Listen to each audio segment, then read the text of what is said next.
Hi, everyone. We are now going to start discussing Chapter 3, Communication and Identity, Creating and Presenting the Self. So the first two concepts that we want to look at would be on page 70 of the Cengage Mind Tap 16th edition of Looking Out, Looking In. So when you first look at this, you'll see they discuss the self-concept. And they talk to you in the introduction about making yourself a list about all the qualities or characteristics that you believe are an important part of who you are, how you view yourself. And you would only scratch the surface, actually, because this list could probably go on and on and on. But there are some prominent things that will probably show up first, and they may involve um, even things like likes, dislikes, hobbies, talents, um, your belief system, your values, your uh, what you're able to do, what your interests are, even in college as you're working towards a career. So this could also involve different parts of aspects, right, of your personality as well. And we'll get more into that shortly.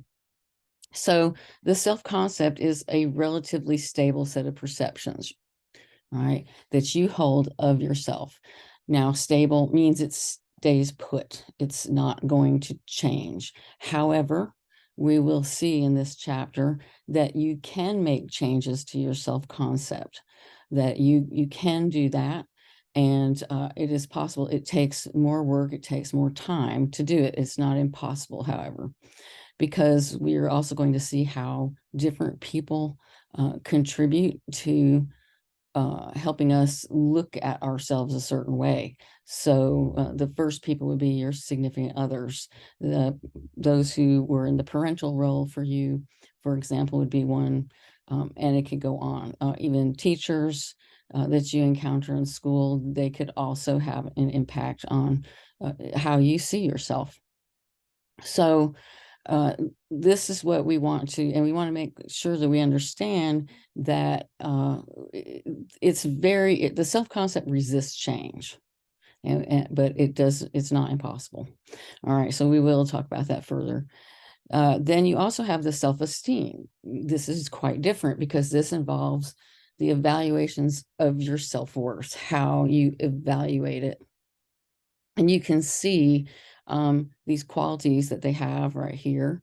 You can see that. You can have different ways of looking at the fact if you are quiet, right? You could look at yourself as if quiet is a self-concept variable that or characteristic that you have, then you might say, I'm a coward and I never speak up, which is a more negative way to look at yourself. Or you could say, I typically enjoy listening more than talking. So, and we could go back and forth between these. The self-esteem, much different than the stable self-concept, is something that actually can go up and down even throughout the course of a day, perhaps. You can be kind of blown about, knocked about some. Say if you went into one class and you find out that you did super well on your exam, and you're really feeling great about that because you feel confirmed that you knew what you were doing, and then you go into another class where you got a D on an exam, so it could go down. But again, if you have generally an overall high self-esteem, you're probably going to recover fairly quickly. If you generally have a low self-esteem, you won't recover so quickly. So, but it is more volatile. It's more fluid, I guess is a better word to say. It's more fluid and somewhat flexible. So that's one thing I want to point out. So that's quite different than the stable self-concept.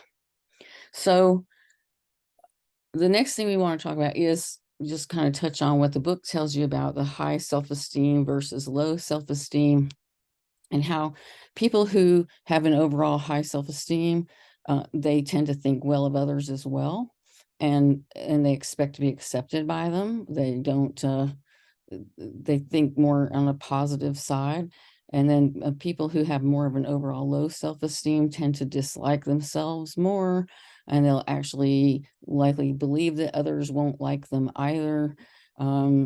They imagine that other people are viewing them critically often. So those are the self-esteems. Again, people can come along and lift that low self-esteem person up sometimes. And some people might affect the high self-esteem of people in a way that would kind of knock them down a little bit. Okay, so um, sometimes we also want to note that just because if you do have an overall high self-esteem, that doesn't guarantee that you will be successful in your interpersonal interactions, because you can also have an exaggerated or inflated sense of self-worth, which can actually irritate some people and come across as condescending. So it can damage relationships if you have an exaggerated or inflated sense of high self-esteem. So that can work in a negative way as well. So let's go on now to some of the formations on the next page of ourselves, and how some other variables play into that. So the book then discusses the biology in the self, and the idea of personality, which is right the characteristic ways right here that you think and behave across a variety of situations, a variety of contexts. Your personality tends to be pretty stable throughout life, and can even grow more pronounced over time. And I remember asking my father about that and what he thought back several years ago. Did he think that his personality traits had gotten more pronounced as he aged? And he thought for a minute or two, and he said, yeah, I do believe that. And I will say that I believe it can too. I believe it does in certain ways.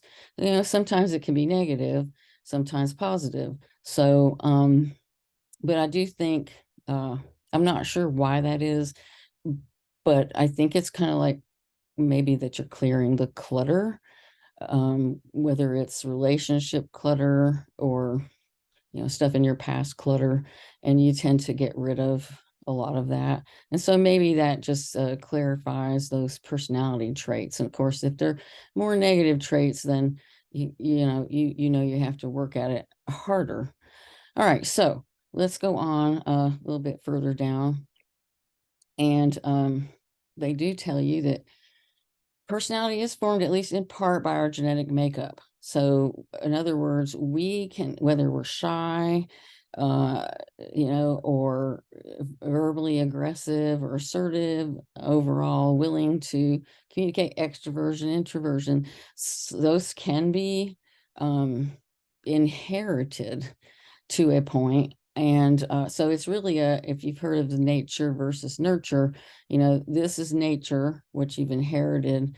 Nurture is going to be how other people have helped you form your self-identity, and in positive and or negative ways. And how this is all mixed together with the genetic portion of the composition overall of self. So you can, of course, they talk about how you can learn different behaviors, even if you are born non-assertive. And I can tell you too, this will come up in emotions, that they've even found a gene that's connected to worry. So genetic makeup definitely has an effect on us. And there's nothing we can do about the fact that that's what we have, but we can do something about, how we use what we have, those parts of ourselves. Okay. Socialization of the self-concept is another important part of this discussion, and how it affects the self-concept. So there's several things that we do, right? And there's some terms here that you need to know, and that other people do as well, that help to form and affect the self-concept. So reflected appraisal is the fact that each person develops a self-concept that reflects the ego we believe others see in us. So they're looking at the self that is reflected. Okay. So it is how we believe others see us, how we believe they see us. So that's why it's called reflected. You use this idea of a mirror. So that's the definition of that. Okay, so how, and it's important to realize, as we'll be going into perception soon, that this deals with perceptions, right? How I see myself, to even just to my family versus how I see myself maybe to students, that can even be somewhat different as well, and somewhat the same. And I have a sense of, I have that perception of what I think others think about me. I can be wrong, right? So we need to realize that as well. Right. So we've already said before that we're not born with a sense of identity. We learn by how others treat us. If somebody treats you, like there's so many heartbreaking stories where children grow up in an environment where they are not um regarded as valuable, beautiful human beings. So we know that happens. We learn to judge ourselves from how other people are treating us. All right. We that's how we in our self concept as well as self-esteem is attached to that. So it's important that we understand how this affects us and all these different components here. The next thing that's discussed, right, is social comparison. I'm trying to figure out where they went with that. So, well, we do significant others is the next term, which is right here. All right. Those are people whose opinions we especially value. And so I could go back to, we know that parents, but siblings also, and others, will have an effect on us, what they have to say, what their opinion is about us, about what we do, about what we don't do. That's where it comes from. And so we value that. And of course we value the one that's in a parental role, because they're the ones that are tasked with the job to take care of us. So this does begin as a child and continues on. And significant others is this term you've probably heard before. So the next thing we want to talk about, though, is social comparison. This is how we evaluate ourselves, right, in terms of how we compare with other people. So this is where we're going to be doing what the book talks about, 2 types of how we compare ourselves to others. All right. So we decide, first of all, whether we are superior or inferior by comparing ourselves to others. All right. So, and we also do it if we are the same or different. So, and I will share with you briefly this story, because it's not self-disclosure so much as it's not a big risk here. But in kindergarten, we had just moved to that area when I started school for the first time in Connecticut. And we had just moved there. I didn't know hardly anyone yet. I think I knew one other person besides my family, and I hadn't known that person long when school started. So I had a kindergarten teacher that was quite scary to me. She seemed like the Wicked Witch of the West on Wizard of Oz. I mean, it really, she looked to me very old and severe and angry and judgmental. So she had, some glasses on, wire frames, I believe, and her hair was pulled back severely. Now, she may not have been that old, but to a kid, I perceived her to be that way. And so I had a few things that really bothered me, because it certainly mattered to me. This is a new experience being in school and having a teacher. So I do know that there were some things that I felt may seem different. not the same. One of those was we were playing some kind of a game in a circle, something like Duck Duck Go. She wanted everybody to sit down and with your legs crossed, like they call it crisscross applesauce. That's one of the things I call it. And I couldn't do it then, and I can't do it now because, and I found out later, it has to do with the way my bones were formed and my joints in the womb. There's nothing I could do about that, but I didn't know at the time why I could not do that, but everybody else in the room could. So it didn't feel good at the time. I do remember that. I felt embarrassed. I felt like I stood apart from at that time. I just didn't know. And I probably did not say a thing to my parents because I tended not to do that very much. So that was one of the things. And she also had us create these Valentine bags for Valentine's Day, little paper bags like the lunch bags, old fashioned kind, stuck them up on the board with all their little pretty hearts on them on the bulletin board. And, the next day was Valentine's Day and everybody was just supposed to bring their Valentines. And I didn't get any. I didn't get a single one. I was a very quiet kid and nobody really knew me. So for whatever reason, everybody else got some, but I did not get any. So another way that I was different and also probably consider myself somewhat inferior because of that. So that was another thing. So I mean, these things happen to us, and sometimes people don't always realize what they're doing to someone else, or how. I think we're much more aware today of that. However, sometimes there's always going to be, words said and behavior happen that does not, that hurts someone. You can unintentionally also help someone and boost their self-esteem. But in that case, that did not do that. So there were other things that were just difficult for me to adjust to. And I just was operating on fear a lot of that school year. I did have fun at times for sure, but school is much better after that year. So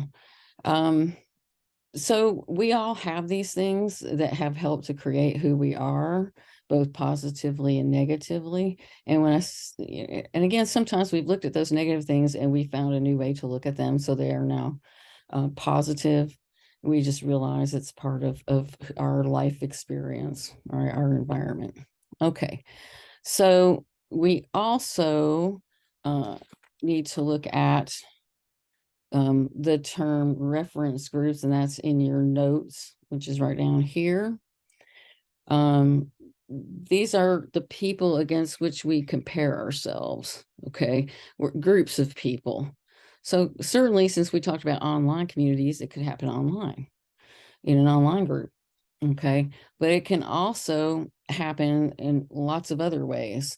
Any way in which we compare ourselves to a group. So even if we are looking at celebrities, if you're comparing yourself to a celebrity, to a model, to who knows, right? That can be a negative thing, right? So, and I do think our society still is very heavily pushes that idea. And so we need to be careful with the reference groups against whom we compare ourselves. So because we compare ourselves and they play an important part in shaping who we are. And in the sense of how we look at ourselves, not our potential necessarily, but so we just have to be careful with it. It's not to say looking at that there's no positives anywhere, but we tend to in our culture have a lot more negatives than positives because it's not a realistic comparison to do that sort of thing. People that are celebrities of any kind. I don't care if it's a TikTok celebrity, right, or someone from movies or television. It doesn't really matter, or any other field. That it's still, that's one unique person, and they're also presenting their best self. So you don't see everything else. All right. Okay. So one special note that I think I want you to remember has to do with the idea that uh, though, and this is in your notes, right? It's true that some features of ourself are immediately apparent, but it's the significance that we attach to them, right? The rank we assign, the hierarchy of our list, or the interpretation of these characteristics, right, or events. It we this depends greatly on the opinion of others, right? So it's important that we think about that significance, right? Um, how important are these different things, all right, in our list of things that we say about ourselves, and our interpretation that we give depends on a lot on the opinion of others. And so your reference groups are important. Your reference groups are important. Okay. All right. I'm going to pause there for a moment and do a second portion on the next subject.